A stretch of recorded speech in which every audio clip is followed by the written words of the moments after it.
a dishwasher that won't drain, and this is a really fast, like 1 minute quick repair that often works. And this is to clear the air gap, which is part of the drain mechanism. It sometimes gets stuff caught in it.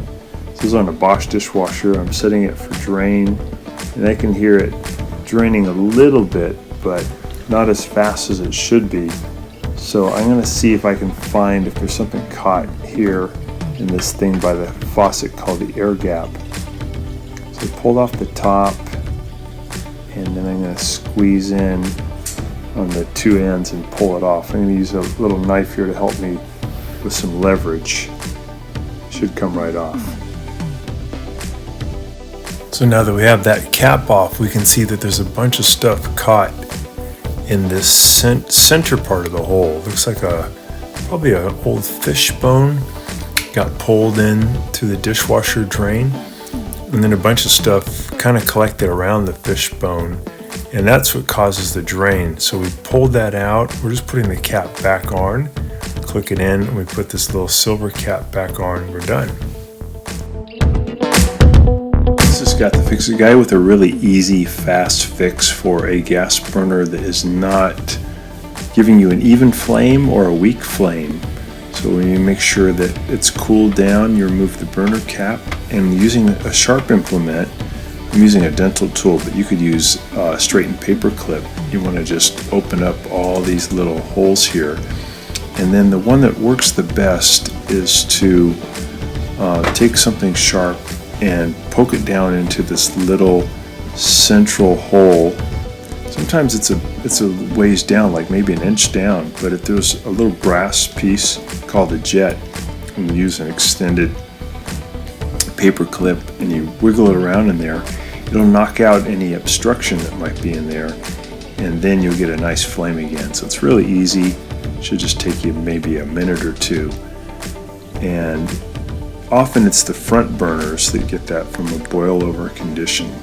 Get some like maybe boiled milk that gets caught in there.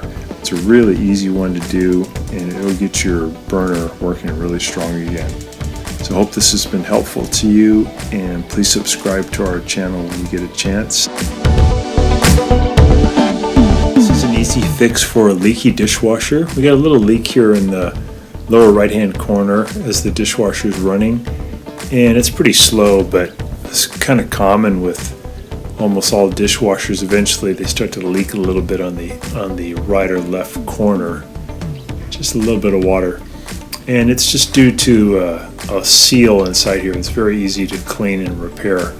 So I'm just going to use a screwdriver to get the seal to come out. It's not put in by any fasteners, it's just put in by friction. I'm going to clean it up, get all the food particles and old soap off of it, and see if that's going to help.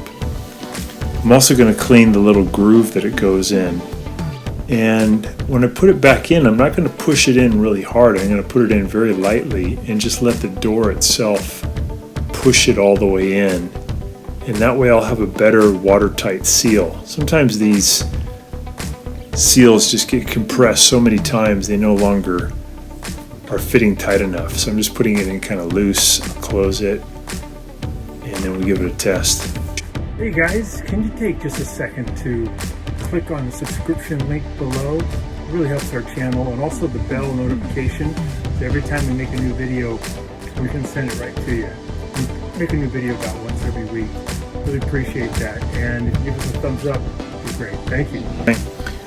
I noticed when the water was spraying on the upper rack, there was a little more leak again, so I did the same procedure, but this time I pulled the seal further out, and I'm going to take it out almost about halfway on the full right side. I'm going to dry it off really well, clean up all the soap scum that builds up, just trying to get a nice watertight seal. I'm going to clean the edge of the door where it touches, and then I'll lightly put the seal back in. I won't push it all the way in, just maybe halfway into the groove.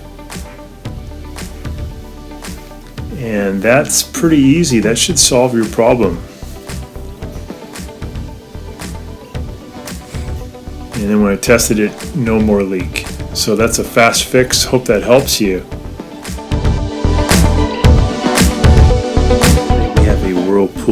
washing machine that isn't draining, or it might be draining slowly. You might even get an error message. So this is pretty easy repair.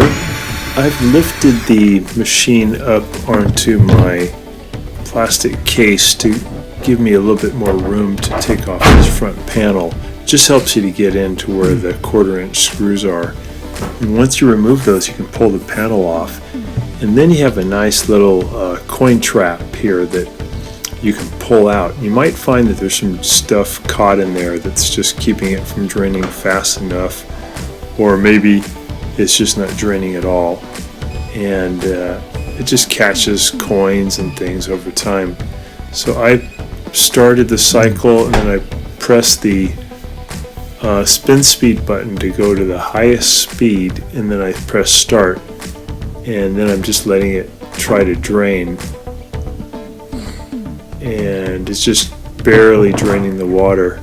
So I'm going to put the front panel underneath where the coin trap is, and then I'll open up the coin trap and let some of that water drain into the front panel, and then I can dump that water out.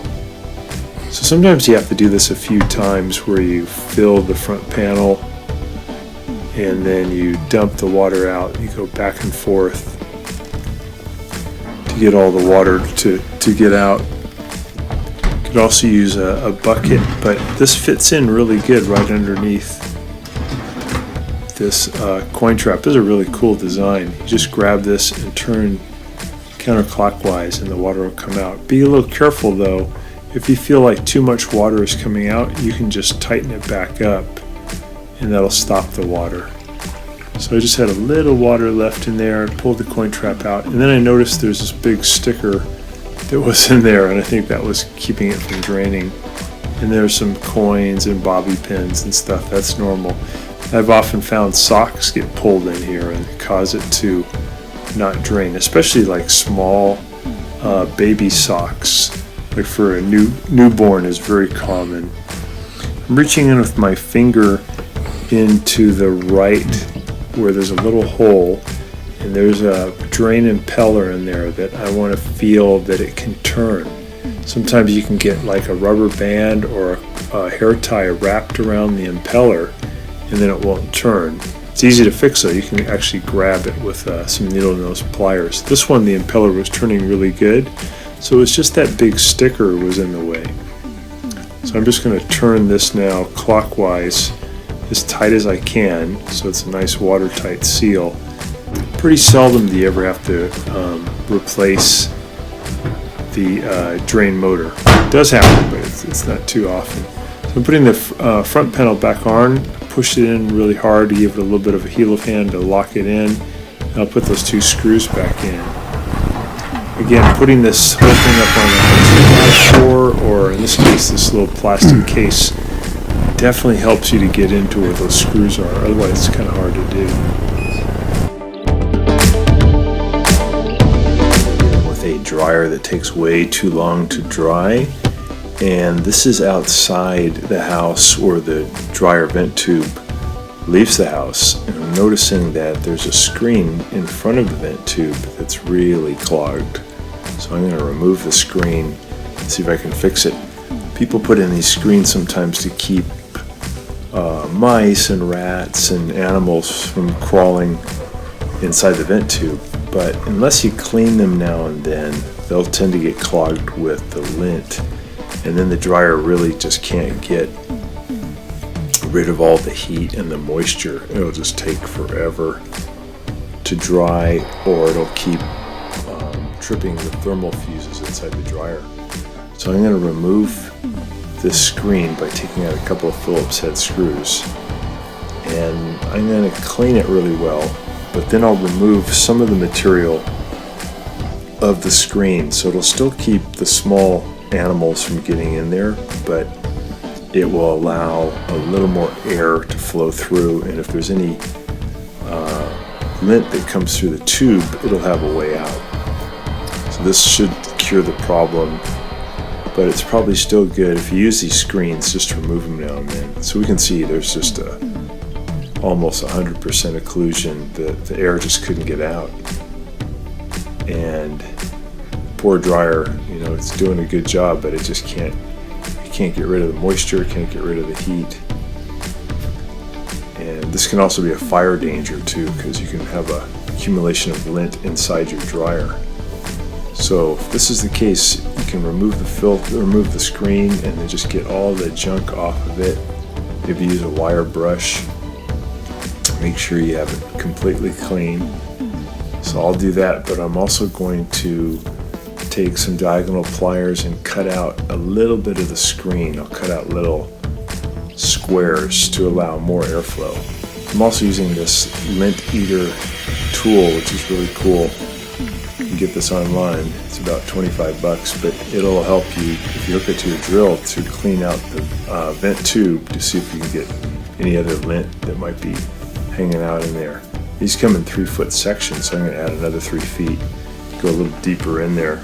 And once you get a dryer to be able to get rid of all of its heat and moisture, it runs great. Usually the dryers are okay, it's just these vent tubes get occluded over time. So that's pretty clean now. This is a pretty short run too. The vent tube only goes about maybe 5 feet. So now we're using the diagonal pliers just to cut out a few sections of the screen. The better system for these vent tubes when they exit the house is the little vanes or flaps that hinge. So when the heater's on, when the dryer's working, it pushes the air out and the vanes open up, but then when you cut the power, they close. So here's the little holes that we did. And that'll help more of the lint to be able to pass through. And then I'll just take the Phillips head screwdriver and just screw this back into position, but that's going to do the trick. So I hope this helps you get your dryer going. Thanks so much for watching our video. Please leave any comments or questions in the comment section below. We really appreciate that. We have a really nice video coming up for you right here that I think you'll enjoy. Very similar, dealing with appliance repair. So thanks again for watching our video.